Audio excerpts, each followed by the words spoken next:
సువార్త 14వ అధ్యాయము 22, 23 వచ్చిన భాగాలు ఒకసారి మరలా చదువుకుందాం. సోదరులు చెప్పిన దాన్ని మరలా మనం చదువుకుందాం.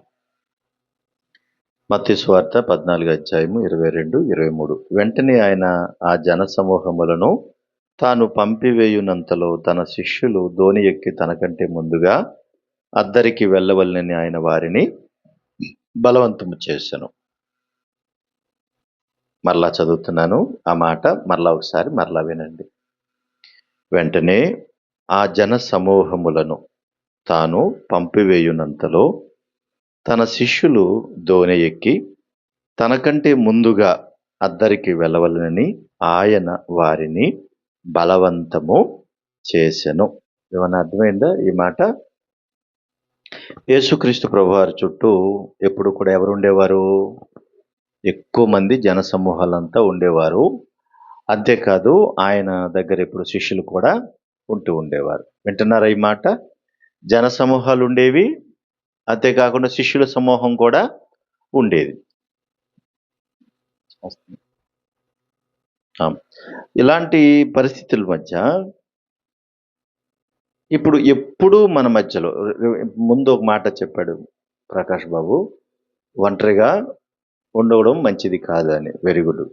ఒక రకంగా అది మంచిదే. రెండవ రకంగా మీకు చెప్తున్నాను ఇప్పుడు తన చుట్టూ జన సమూహము, మరోపక్క ఎవరు? శిష్యుల సమూహం. ఇప్పుడు ఎప్పుడు మన చుట్టూ ఎవరో ఒకరు ఉంటున్నారనుకోండి, అప్పుడు మనకి ప్రైవసీ ఉంటుందా? మనకంటూ మనం ఆలోచించుకునే సమయం ఉంటుందా? ఏకాంతపు స్థితిని కోల్పోతే మనం ఎవరమో మనం మర్చిపోతాం. ఏకాంతం ఉండాలి. ఇప్పుడు నేను చెప్పే విషయము ఏకాంతపు స్థితిని కోల్పోకూడదు. ఎందుకు అలాగా అంటే, మనంతట మనం ఒక చోట మనం చేరినప్పుడు మనమేమిటో, మనమెవరమో, మన ఆలోచన విధానం ఏంటో అనేది ఈ చిన్ని మెదడు అంతా కూడా లోపల మెమొరీ అయిపోయింది కదా, ఆల్రెడీ అంత స్టోరేజ్ అయిపోయింది కదా. ఈ స్టోరేజ్ అయిపోయిందంతా కూడా రన్ జరుగుతుందన్నమాట. అలాగే మన లోపల ఎన్నో విషయాలు గూడు కట్టుకొని ఉన్నాయి. ఈ గూడు కట్టుకున్న విషయాలన్నీ కూడా మనం ఒక చోట చేరి మన గురించి మనం ఆలోచించుకోవడానికి కూడా ఒంటరితనం కావాలి. దానికి కూడా ఏకాంతం కావాలి. ఏకాంతపు స్థితి ఎందుకు అనంటే, ఇక్కడ యేసుక్రీస్తు వారు ఏం చేశారు? జన సమూహములను తాను పంపివేయునంతలో ఫస్ట్ ఏం చేశాడు? ప్రజలందరినీ పంపించేశాడు. ఫస్ట్ ఏం చేశాడు ఆయన? ప్రజలందరినీ పంపించేశాడు. తర్వాత తన శిష్యులు దోణి ఎక్కి తనకంటే ముందుగా అద్దరికి వెళ్ళవలనని వారిని బలవంతము చేశాను. ప్రజలందరినీ పంపించేశాడు. శిష్యుల్ని ఏమంటున్నాడు? నాకంటే ముందుకు వెళ్ళిపోయి, ముందు అక్కడ గుడి దగ్గర ఉండండి, మీరు వెళ్ళి అద్దరి అంటే దరి, మీరు అక్కడ ఉండండి ఫస్ట్ అన్నాడు. వాళ్ళందరిని అక్కడ పంపించేసి ఈయన ఏం చేస్తున్నాడు? ఇక్కడ 23 వచ్చి చూడండి. ఆయన ఆ జన సమూహములను పంపివేసి ప్రార్థన చేయుటకు ఏకాంతముగా కొండ ఎక్కిపోయి అన్నాడు.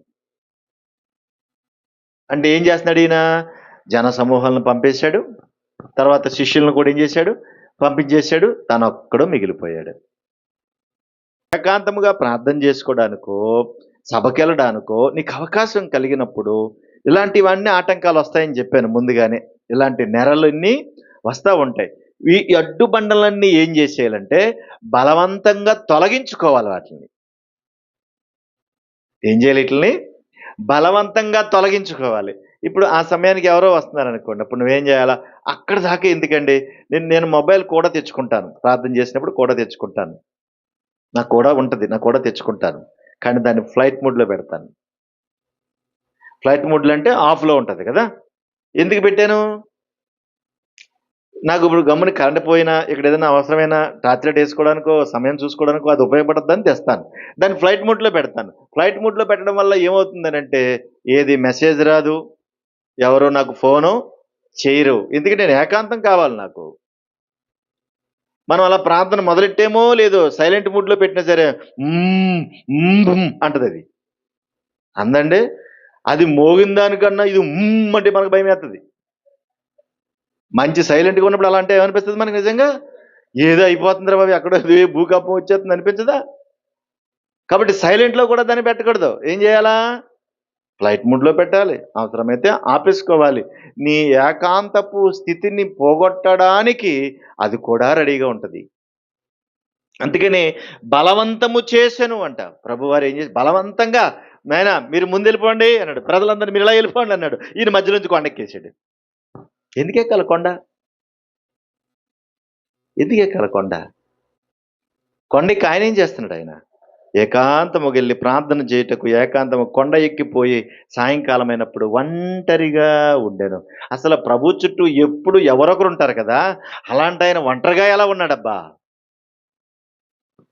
అంటే మనకు కూడా ఒంటరితనము అవసరం. ఒంటరిగా ఉండడం వల్ల నేను చెప్పేది కోణం మాత్రం అర్థం చేసుకోండి. దీని స్థితిగతులు మాత్రం అర్థం చేసుకోండి. ఎందుకంటే దేవుడు ప్రారంభంలో నరుడు ఒంటరిగా ఉండుట మంచిది కాదని సహవాసం ఏర్పాటు చేశాడు. ఇది ఆ ఒంటరితనం కాదు.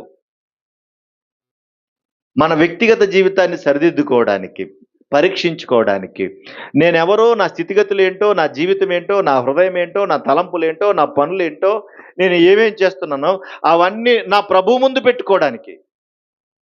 ఇది ఏకాంతపు ప్రార్థన. నా ప్రభువు ముందు పెట్టుకోవడానికి ఇదంతా. ఇప్పుడు ప్రభువును ముందు పెట్టుకొని నీ ఎదుట ప్రభువు ఉన్నాడు. నువ్వేమో ఆయన ఎదురుగుండా ఉన్నావు. ఇప్పుడు నీ ప్రభుతో నువ్వు మాట్లాడుకుంటా ఉంటావు. ఇంకా చుట్టూ ఎవ్వరు లేరు ఇప్పుడు. నువ్వెంత ఫ్రీగా ఉంటావు?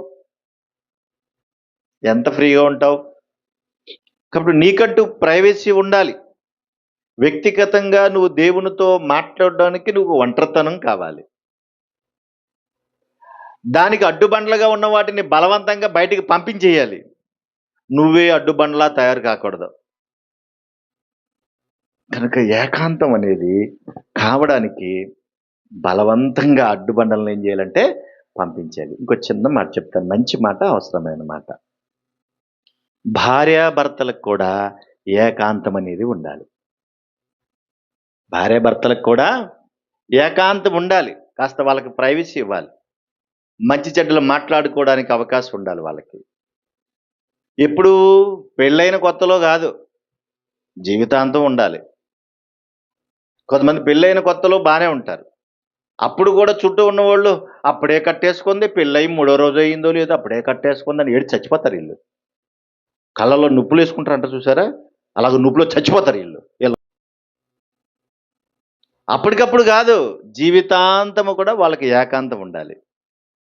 ఒకరి మంచి చెడ్డలు ఒకరు పంచుకోవాలి. ఒకరి ఇష్టాలు ఒకరు పంచుకోవాలి. ఒకరి లోపాలు ఒకరు పంచుకోవాలి. ఒకరి లోపాలు ఒకరు ఎత్తు చూపుకుని సరి చేసుకోవాలి. బాగా అర్థం చేసుకోండి. ఇక్కడ భార్య భర్తలు, వైఫ్ అండ్ హస్బెండ్ ఎట్లయితే ఉన్నారో ఇక్కడ ప్రభువు నువ్వు ఉంటావు. ప్రభుతో ఇప్పుడు నువ్వేం చేస్తావు?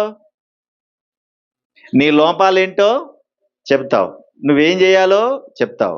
ఏం చేయాలనుకుంటున్నావో చెప్తావు. ఇప్పుడు ఆయన ఏం చేస్తాడు? నేను ఎలా సరిచేయాలో, నిన్ను ఎలా సరిదిద్దాలో, నీకేం అవసరమో, నీ మంచి చెడ్డలేంటో, నీ బాగోగులేంటో ఆయన చూస్తాడు. చూసారా? Wife and husband. అందుకనే దేవుడు కూడా ఏమన్నాడు? ప్రభువు మనకి భర్త అయితే సంఘం ఆయన భార్య అని పోల్చి చెప్పాడు. ఈ ఏకాంతం ఎప్పుడైతే దెబ్బతింటదో సంసారం దెబ్బతింటది, కుటుంబం దెబ్బతింటది. నిజం? ఇప్పటికీ దెబ్బతింటది. ఎవరైనా ముసలి వయసులో ఉన్నోళ్ళు భార్య భర్తలు కూర్చొని మాట్లాడుకున్నారనుకోండి, మీరు ఏమంటారు? ఈ వయసులో కూడా ఇదేం పోయే కాలం, కూర్చుని అలా మాట్లాడుకుంటున్నారు కొత్త పెళ్లి కూతురులాగా అంటారా? అనరా? ఈ వయసులో కూడా ఏం పోయే కాలం అంటారా అనరా?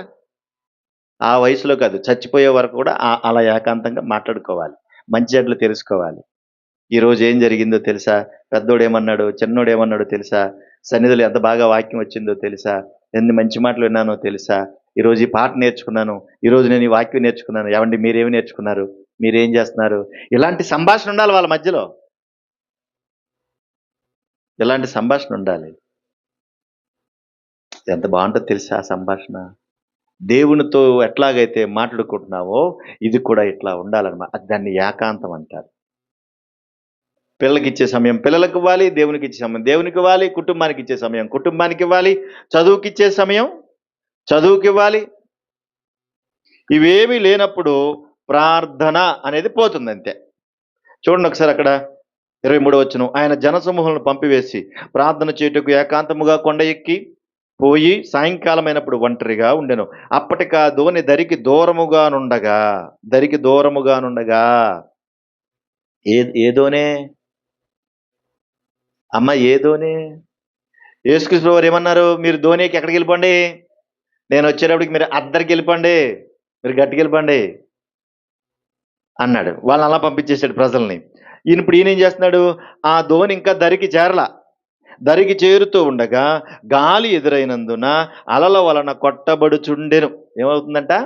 అలల వలన కొట్టబడుచుండెను. అలలు ఎక్కువగా వస్తున్నాయి, బాగా ఇబ్బందిగా ఉంది. వీళ్ళు తెల్లవారులు ఎక్కడ ప్రయాణం చేస్తున్నారు? వీళ్ళు ఆ సముద్రంలో ప్రయాణం చేసుకుంటూ పోతున్నారు. అయితే రాత్రి 4వ జామున ఆయన సముద్రం మీద నడుచుచు వారి యొద్దకు వచ్చెను. రాజుబాబు వింటున్నావా? 4వ జామున వచ్చాడంట. 4వ జాము ఎప్పుడు? ఏ టైము? తెల్లవారుజామున. ఏ టైం? వారికి 4 జాములు ఉంటాయి. తెల్లవారు 4వ జాము అంటే ఏ టైము? 3 to 6. 3 to 6. ఈయన సందకాడ బయలుదేరాడు.